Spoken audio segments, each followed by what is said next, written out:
Maayong buntag kanatong tanan mga kaunto. Karon maghisgot kita bahin sa altar girls. Kining mga babaylan sa altar. Kung kining mga altar girls, kung uyon makina sa kabubuton sa Dios, uyon makina sa apostolikanhong tradisyon, uyon makina sa Biblia. Kaya ang atong sibahang Katoliko maila pinagi sa iyang timailhan usa Santos Katoliko Apostoliko nga simbahan. So Santos okay, ang Ginoo manahimo niini usa kay usa ang pagtuo, Katoliko kay universal, o kining apostolikanon nga ang mga tudlo, ang mga pagtulunan matrace gayud gikan sa mga apostoles. Karon kining altar girls matrace ba gikan sa apostoles? Tradisyon ba kini sa simbahang Katoliko? Mahimo ba gayon ning parte sa simbahang Katoliko? Kay ang simbahang Katoliko apostolikanhon man. Dili matawag nimo ang usa ka simbahan nga apostolikanhon kung dili nimo matrace ang iyang mga pagtulunan gikan subay sa mga apostoles. Karon sa wala pa ang Vatican II, ang mga babae wala tuguti sa simbahan nga moalaga diha sa altar panahon sa misa. Dili sila pwede mobasa diha sa mga epistola, diha sa first readings, sa salmo o sa ebanghelyo. Dili sila pwede mobasa sulod sa misa diha sa altar. Dili sila pwede mosaka diha sa altar o mo tabang sa pari sa pagbutang sa tubig, sa pagbagting sa bell, sa uguban pa nga bulaton sa mga altar boys. So karon sa Vatican II gi-implementar kining altar girls. Gitugutan na ang mga babae nga mo alaga diha sa altar. Ilang gihatagan og gahom ang mga babae nga mo serbisyo diha sa altar panahon sa bag-ong misa. Kung unsay buhaton sa mga altar boys, mabuhat usab sa mga altar girls. Kay parihara man kung sila tao. Wala may sayop nga ang babae nga mo alaga diha sa altar. Wala may sayop kay parihara man kuno tao. Pero ang problema, kada usa kanato gitawag sa lain-laing mga pamaagi. Ang lalaki gitawag og laing tawag, ang babae gitawag og laing tawag. Gitawag kada usa nato sa lain-laing pamaagi sa pagserbisyo sa Dios. O pagserbisyo sa Dios, serbisyuhan nimo ang Dios sa unsa nga paagi nga gusto sa Dios nga serbisyuhan siya.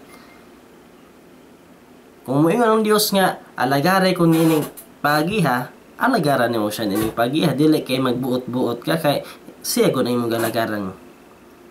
Kung moingon ang imo amo butang ini dere, kuha na dara, imong tumanon. Dili kay imong ibutang dito sa pikas. Imong sundon ang iyang pagkabuot. Ano mo yung kaamahan namo nga nasa mga langit, pagdaygo ng imong alan. Muabot ka namo imong gingharian, matuman ang imong pagbuot. Imong pagbuot dinhi sa yuta. So iyang pagbuot ha. So unsa man ang pagbuot sa Dios? Unsa man gyud ang pagbuot sa Dios? Karon atong basahon dinhi sa tradisyon sa Biblia. Okay, San Pablo sa iyang mga suwat tumatudo dili na iyang opinion. Ingon man sila nga opinion naman ni San Pablo. Dili kanang gipanuwat ni San Pablo nay uban nga iyahara pero na uban mo ingon siya nga iyahag gikan gid sa Dios. Na iyang suwat nga gikan gid sa Dios nga iyang mga pang suwat. Sama niini. Basahon nato sa English.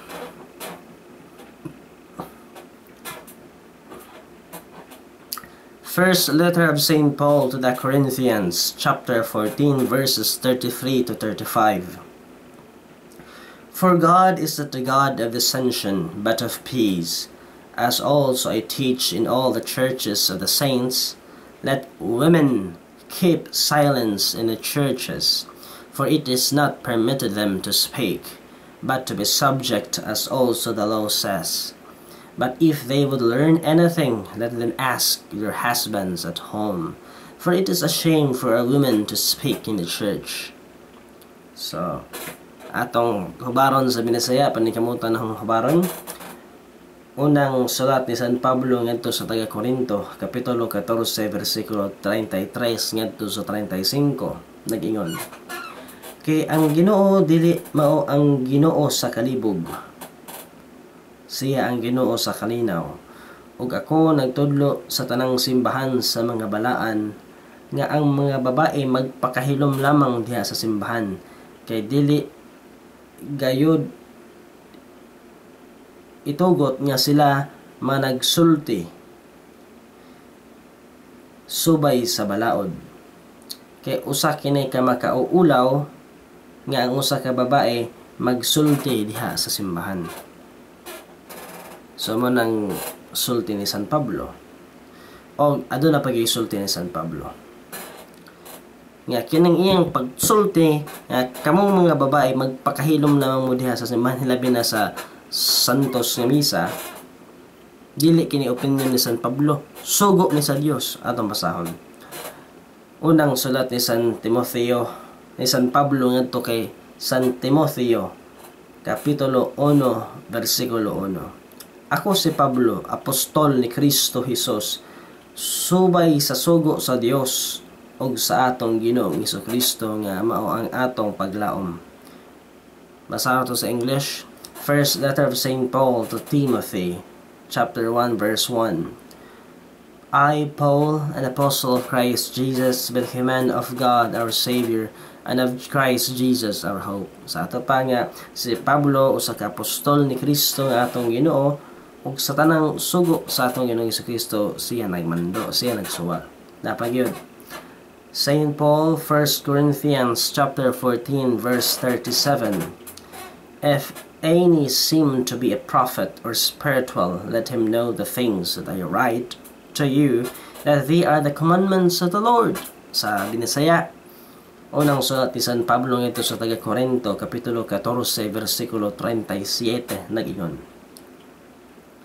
Kung adunay kaninyo nga daw sama sa usa ka propeta o usa ka tawo nga espirituhanon, kinahanglan nga masayod siya nga ang tanan nga akong gisuwat nganha kaninyo sugo gayod sa Dios, gikan sa Dios. So, sa ato pa kining pag-ingon ni San Pablo nga kamong mga babae magpakahilom diha sa altar, labi na sa Santos nga misa diha sa simbahan, sugo sa Dios, dili kina opinion ni San Pablo. Og kining tradisyon nga ang mga babae dili mo alagad diha sa altar, dugi na gyud kini nga mando sa Dios. Bisan sa karaang kasabutan, sa daang kasabutan, ang mga babae wala tuguti nga moalaga diha sa altar. Dili man kini usa ka diskriminasyon, kay ang simbahang Katoliko gitagaag bili ang mga babae sama ni Santa Maria. Tanawa nato si Maria, usa ka babae, pero grabe nga itong pagtahod kaniya. Si Maria nga walay sala, ang ayan gyud to nga mahimo altar girl nga walay sala, pero dili man kay babae man siya, di man kay lalaki ra man gyud.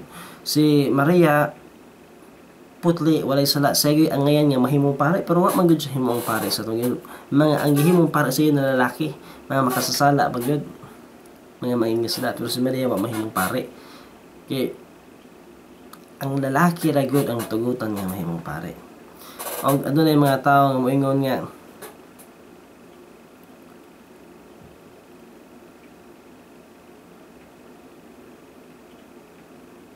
pareha raman ta tao sa may problema sa pag-alagad diha sa altar. Kinasing-kasing man ang pag-alagad, o lagi kinasing-kasing, pero dili man na ang pagbuot sa Dios. Pagbuot sa Dios atong tumanon nga ang mga babae, kamo mga babae di mo alagad sa altar. Namoy tawag nga lain sama niya ng mga madre, na mga madre nga ang ilang mga buhat manahe, mag-andam sa gamit sa misa, maghimog mga kandila, maghimog mga sanina sa mga pare, magluto sa mga pare, niyon sa pa magtudlog katekismo, manguna sa mga pagampo da sa mga kapunungan, manglimpyo da sa simbahan.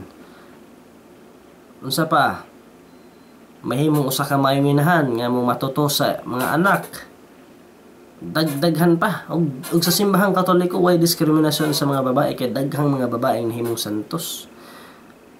Santa Magdalena, Santa Teresita sa Batang Hesus, Santa Agnes, daghan kayo mga babae. O gani daghang mga babae ang musimba permanente sa simbahan kaysa mga lalaki. Pero wala na magpasabot nga daghang babae, so tugutan po sila nga mo alagad sa altar dili kay di man nakababuton sa Dios, di man gyud pinasikin sa Biblia o sa tradisyon. Nga atong simbahang Katoliko kay apostolikanhon man, subay gyud sa apostoliko, batres gyud ang mga tudlo o ang pagtulunan sa mga apostoles. O kining altar girls, di gyud subay sa mga apostoles. O gani kining simbahang Katoliko gi palig-on kining doktrina nga ang mga babae dili mo alagad sa altar. Atong basahon kining suwat ni Pope Benedict XIV sa iyang dokumento Alatay Sunt Hulyo 26, 1755. Basahon sa nato sa English. Inya atong suwayag paghubad. Pope Benedict XIV. Tamanin ha, Benedict XIV. 14. Pope Benedict XIV, Alatay Sunt, July 26, 1755. Nag-ingon. Pope Gelasius, in his 9th letter, chapter 26, to the bishops of Lucania, condemned the evil practice which had been introduced of women serving the priest at the celebration of the Mass, since this abuse had spread to the Greeks. Pope Innocent IV forbade it in his letter to the Bishop of Tusculum. Women should not dare to serve at the altar. They should be altogether refuse this ministry. We too have forbidden this practice in the same words of our oft-repeated Constitution, Itsi Pastoralis, section number 6, number 21. Basahan ito sa Bisaya, hubaran sa Papa Benedicto XIV sa iyang suwat Alatay Sunt Hulyo 26, 1755 nag-ingon. Si Papa Gelasio sa iyang ikasiyam nga suwat kapitulo 26 ngadto sa mga obispo sa Lucania naghukom nagpalig-on sa paghukom sa demonyo nga practice nga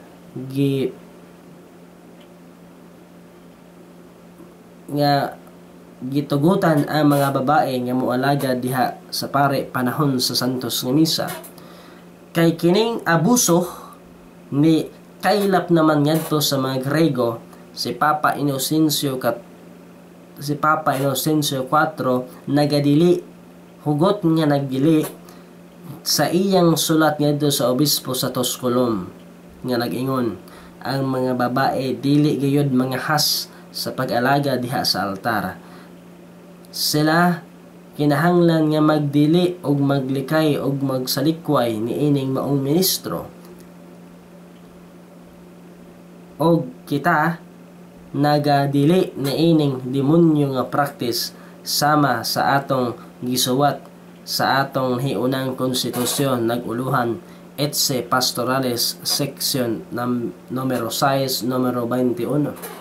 So si Papa Benedicto XIV ni atong Hulyo 26, 1755 diha sa sulat naguluhan Alatay Sunt nagsuwat nga si Papa Gelasio sa iyang ikasiyam nga suwat ngadto sa mga obispo sa Lucania naghukom gihukman ang demonyo ang gisuwat dahil demonyo nga practice. Unsa man demonyo nga practice nga ang babae moalaga diha sa misa. Unsa man ni misa ang kinaraan nga misa. So niadtong panahon na wa pay batikan to gitugutan sa mga obispo nga ang mga babae mo serve sa altar. O unsa tong misa, traditional mass. Siyempre, kaya pa may bagong misa. So niadtong panahon na gisugdan na nila kining altar girls, pero gihukman o gidili sa Santo Papa panahon pa ni Pope Gelasius o kining pag-alagad sa mga altar girls gitawag ni Pope Gelasius og evil practice, demonyo nga mga binuhatan.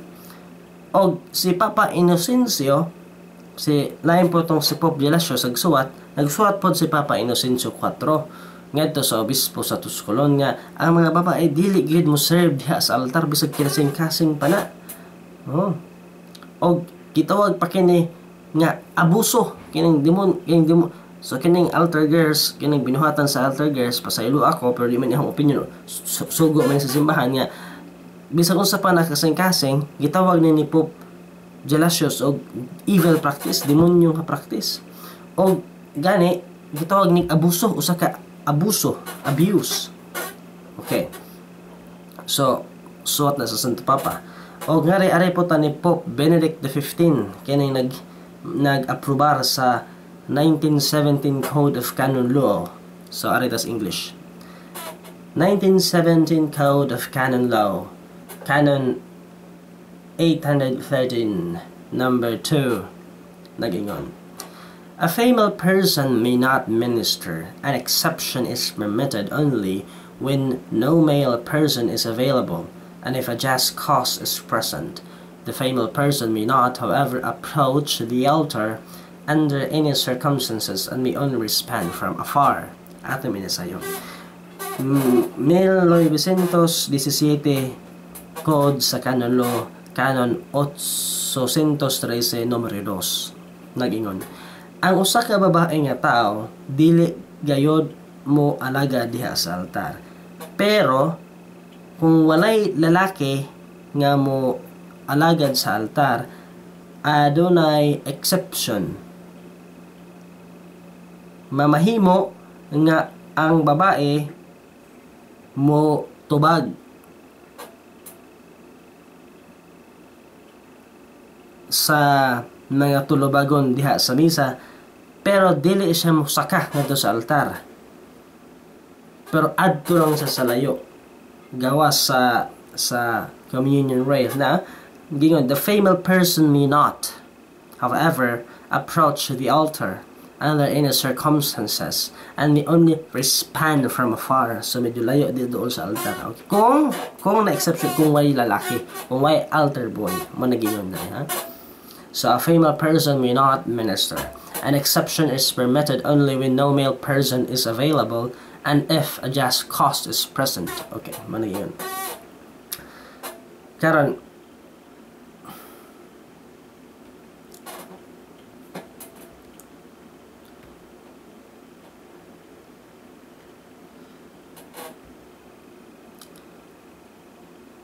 o kining doktrina sa atong kining sugo sa simbahan nga ang mga babae dili mo alagad, pinasikad yun sa tradisyon, pinasikad yun sa Biblia. Unya kay unsa man atong ang simbahan Katoliko nagatuman mga tradisyon sa Biblia, di ma pagbuot-buot nimo.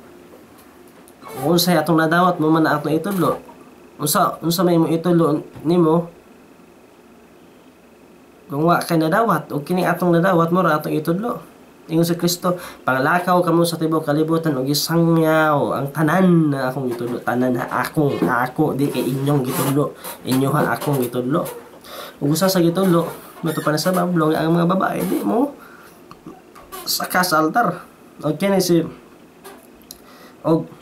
mga Santo Papa si Pope Benedict XIV, Pope Gelasius, Pope Innocent IV, Pope Benedict XV. Mga tinuod tong mga Santo Papa.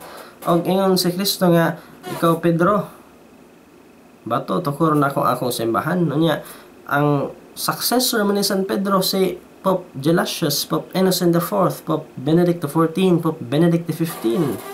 Mga successor man mga legal ng successor ni sa Santo Papa. Og ingon si Kristo, ang dili mamati ka ninyo, wala mamati ka nako. Og ang nagsalikway ka ninyo, nagsalikway ka nako. Mga taatong isalikway ang pagtulon ni Pope Gelasius, Pope Innocent IV, Pope Benedict XIV, Pope Benedict XV, atong isalikway sa San Pedro sa Kristo.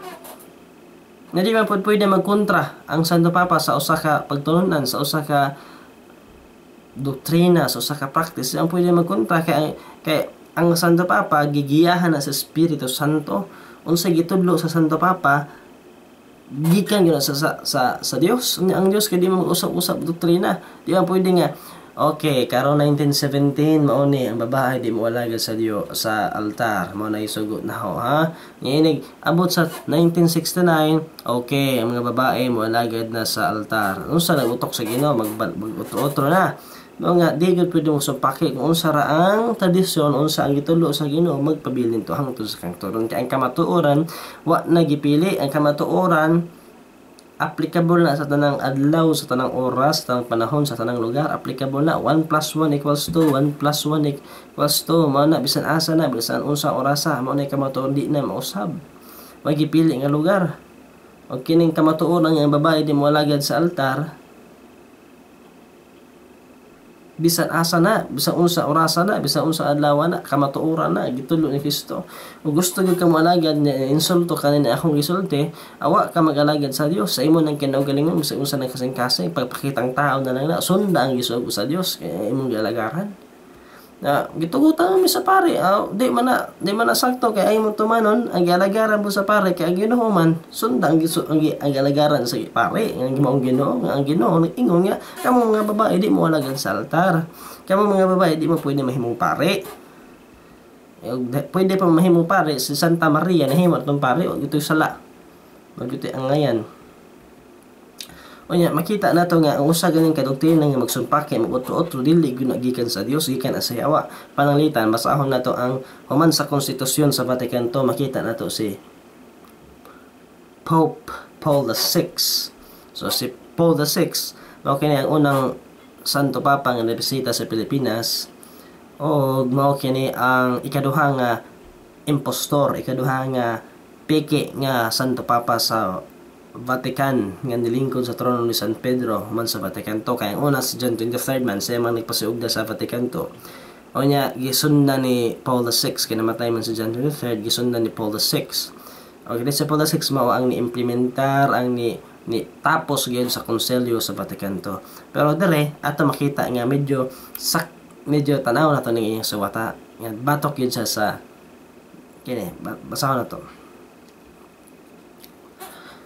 Pope Paul VI, Liturgy K. Instaurationes, September 5, 1970. Nag-ingon. Number 7. In conformity with norms traditional in the Church, women, single, married, religious, whether in churches, homes, convents, schools, or institutions for women, are barred from serving the priest at the altar. Women are allowed to proclaim the readings except the Gospel. They are to make sure that with the help of modern sound equipment, they can be comfortably heard by all. The conferences of bishops are to give a specific direction in the place best suited for women to read the Word of God in the liturgical assembly. Okay. So, dali, si Paul VI, naingon nga, kamong mga babae, ha? Si Paul VI, naingon nga, kamong mga babae, di good pwede nga mo alaga diha sa altar. Pero, pwede na mo mubasa sa readings, sa epistle, sa first readings, pwede na. So, inahinay na nila. Nahinay. Pero, kining pagbasa da sa readings, di na trabaho sa babae, trabaho na sa pare. Kaya ang pare magsasangyaw, iyan ang trabaho sa mubasa, di pwede mubasa ng mga babae. Ingon siya, women are allowed to proclaim the readings, ha? Ang mga babae ko na pwede mubasa sa bason. Si San Pablo na ingon nga, di magpakahilom lagi mo, di mo mubasa diha, di mo magstorya diha. Tabi na sa altar. Kaya kinsa man sa Paul VI, nisopak sa balaod sa Dios, nisopak sa balaod sa mga Santo Papa. Kaya dili gani musaka nga do sa altar. Ingon ang canon law, layo ra di gud musaka. Unya, pwede ra mo respond kung way lalaki, kung way altar boy. Ha? Nga kanang pagsaka sa altar, kanang pagbasa diha sa readings kanang mga lectors, mga psalmists, usa ka na kademonyo nga practice nga gihukman ni Pope Gelasius, Pope Innocent IV, Pope Benedict XIV, ha? Karon ato basahon si John Paul II, ang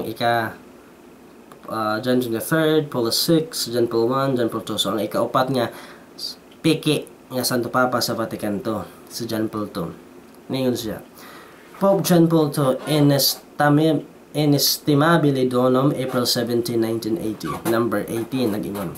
Women are not, however, permitted to act as altar servers. So, sa John Paul II, niyadtong Abril 17, 1980, diha sa suwat Inestimabile Donum, niingon, kamong mga babae, dili pwede mo alagad isip altar servers or isip mo alagad ha sa altar. Okay ha, niingon sa John Paul II. Karon taod-taod ha. So 1980 atong ipon. So 1980 na ang gisulti ha. So ang giingon ko na nga ang usa ng kadoktrina nga mag-usob-usob, pagtulunan niya mag-usob-usob di na iya sa Dios iya na sayawa. So April 17, 1918 ingon si John Paul II nga kamong mga babae di pwede mualagad sa altar. Na nasa yung dokumento inestimabili donum. Karon naunsa man otro magunahon na ni John Paul II? Na otro man.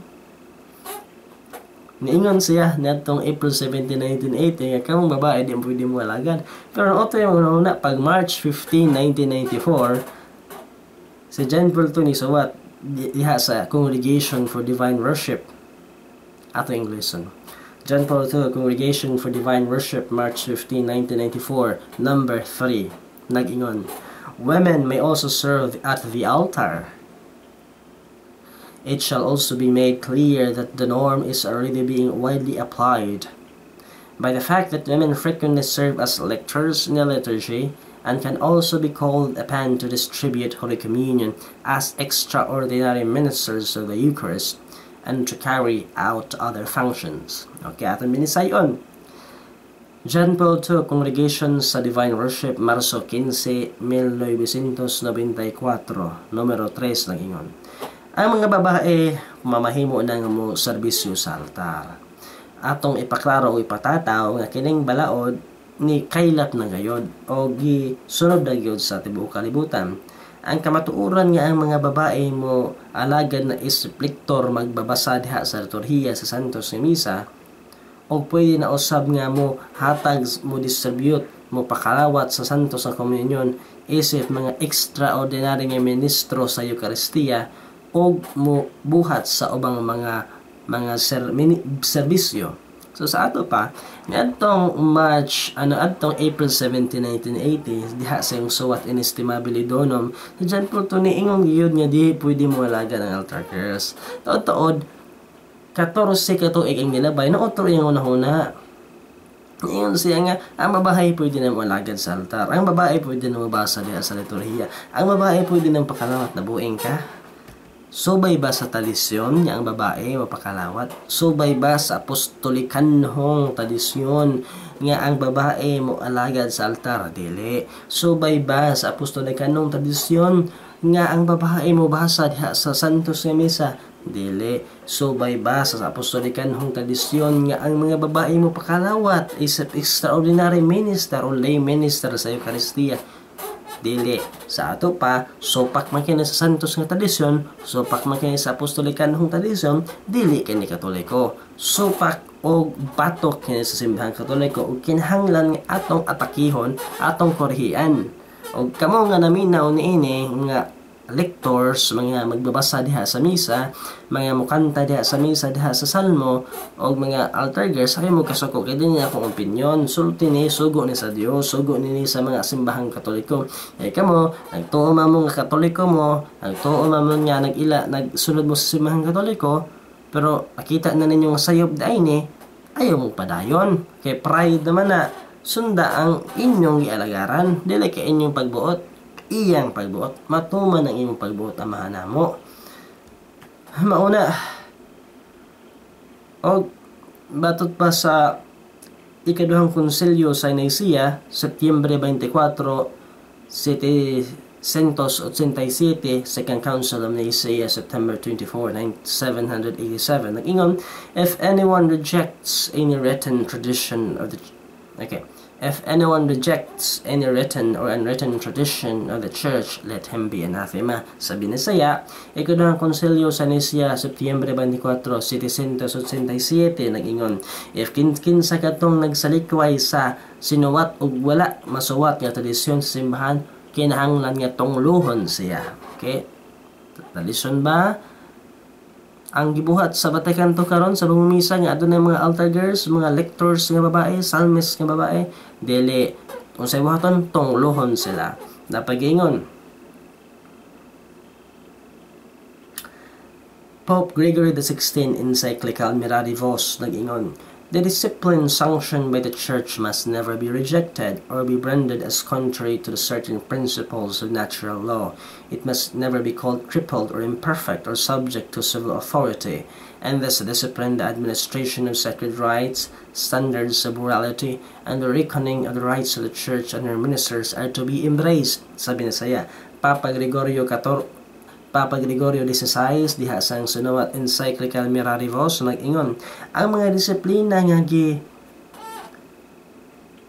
organisar nga gihimo gi mando sa simbahan kinahanglan nga dili gayud sila isalikway o matawag nga supak sa prinsipyo sa natural nga balaod o dili kini matawag nga dili husto or tawgon kini nga naisayop or imperfecto o kinahanglan nga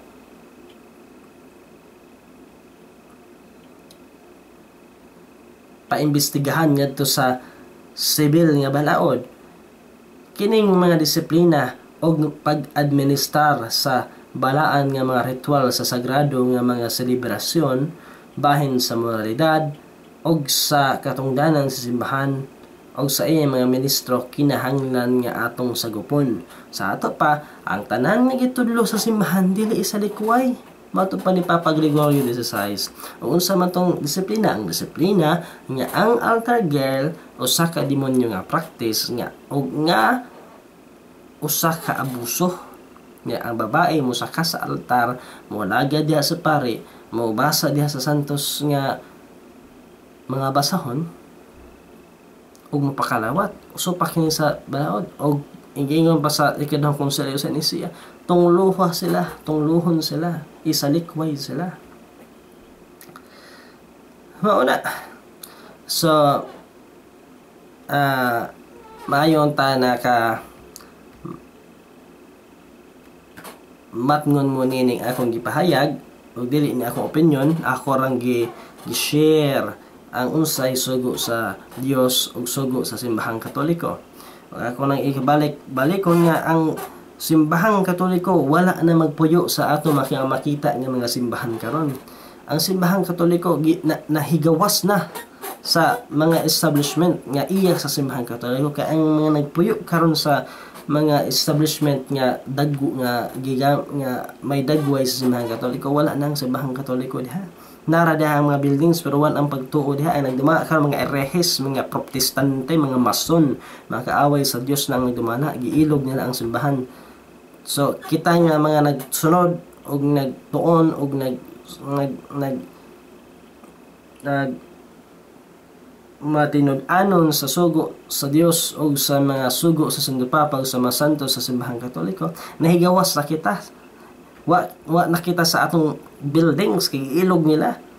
O importante nga naa na tong pagtuo kay inig kamatay na to ang makaluwas na to ang atong pagtuo dili kay ang mga buildings. Nindot gud na nga ang buildings na nato kay komportable pero ang kamatuoran karon kay giilog man gid nila nya naman sila sa gahom malisod man tagkuha.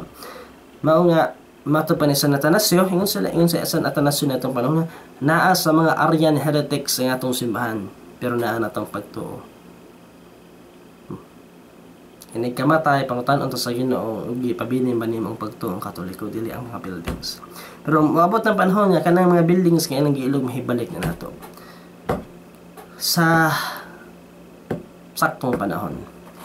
So mato pa ni San Pablo nga to sa taga Galacia 4:16, Saint Paul Galatians chapter 4 verse 16 nag-ingon, "Am I then become your enemy because I tell you the truth?" Ginisaya surat ni San Pablo nga to sa taga Galacia kapitulo 14 versikulo 16 nag-ingon, "Nahimo mo ba ako nga kaaway? Taon gisultihan ko ikaw sa kamatuoran."